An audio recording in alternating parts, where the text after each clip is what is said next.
celiac trunk. So celiac trunk, you can see it here. We can also see it on this model. At the back, that's the celiac trunk as well. And then we can also see it here on that model as well too, right there. On this model, we can see the left gastric artery coming up just like this. We can also see it on this model as well, coming off the back, the small guy right there. That is the left gastric. And then we can also look at the lesser curvature of the stomach here, close to the lower esophageal sphincter, right there. That is the left gastric. Splenic artery, we're going to follow this guy right through here. He's going to go all the way down and go into the spleen itself. So we can see it there. We can see it here as well too, this big guy. And the trick is that it follows right into the spleen. So short gastric artery, we can see right here on the stomach.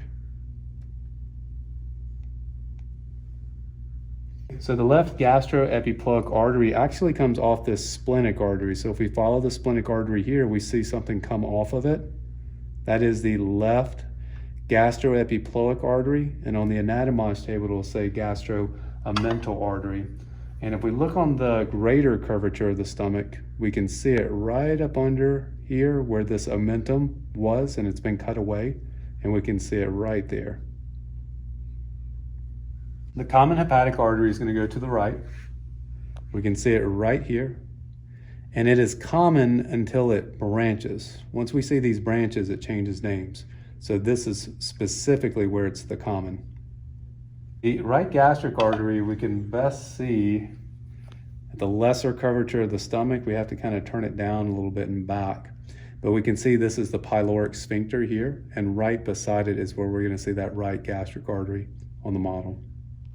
So the gastroduodenal artery is that first branch off of this common hepatic artery right here. And we can see that it goes down to the duodenum. Okay. So gastroduodenal artery would be right here. So the right gastroepiploic artery is probably going to be best seen on one of our models this way. If we look on the undersurface of the stomach, it should be like this, but if we turn it upside down just a little bit, we can see the right gastroepiploic artery right there, and it's going to fuse together with the left gastroepiploic artery. So the superior pancreaticoduodenal artery, we're going to find right here where we see the pancreas. Remember, this is the head of the pancreas right here. And so this branch of the artery is the superior pancreaticoduodenal artery. So essentially where we see this branch, okay, because remember, gastroduodenal is here. Then we have a branch, and just below that branch is where this begins, superior pancreaticoduodenal artery. This model, you can see here where the common hepatic artery branches. And where it branches, it now becomes the proper hepatic artery. Now we can also see that on this model in the liver. And at this area, we can see proper hepatic artery. And then we just have to remember that the small lobe is the left side. And so that makes this the left hepatic artery and would make this the right hepatic artery. So from the right hepatic artery here, a branch is going to come off and go to the gallbladder. And this is the cystic artery. The superior mesenteric artery is going to be our second anterior branch off of the abdominal aorta, right here where we can see the renal veins, okay, and renal arteries behind it. Right there is where we find the superior mesenteric artery.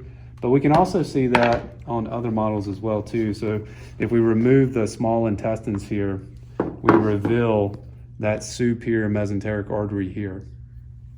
The inferior pancreaticoduodenal artery is one of the first branches off of the superior mesenteric artery, which we can actually see here. And so we can see it's coming back and it's joining where we saw the superior pancreaticoduodenal artery. Back here, this is where we would call this the inferior pancreaticoduodenal artery.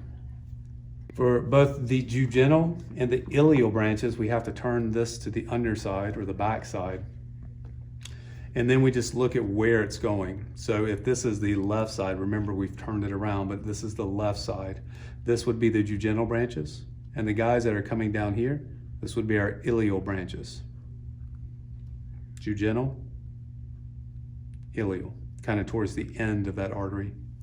So again, if we take that small intestine away, we can see right through here, this artery that continues down. And where it's going is where the ileum is going to meet the cecum. So at this point, it is the ileocolic artery. The best way to see that on our models is to turn this around. And here, right where the cecum is, we can see this artery. That is the cecal artery. And then we can see this other little artery that comes down. And that is the appendicular artery going to the appendix. If we look back up here towards the superior mesenteric artery, we see one artery that goes straight across. It goes straight across to the right. That is the right colic artery. Following that same path, but then also going up, is the middle colic artery right here. And if we follow it, we can see it contributes to this marginal artery right there. So right colic, and then the marginal artery right there. So if we go back to our first model here, we can see this was the celiac trunk. This is the superior mesenteric artery. And this guy down here, the very last off this anterior surface, is the inferior mesenteric artery.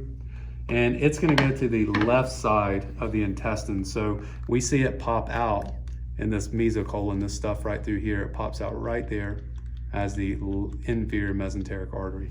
The left colic artery is the first major branch. It comes off and kind of goes this way. All right, so it's this right through here. So if it's tagged, it'll be tagged right here as the left colic. The sigmoidal arteries are going to be here with the sigmoid colon. So we're going to tag those either here. Could tag it technically here, but this is more like the marginal.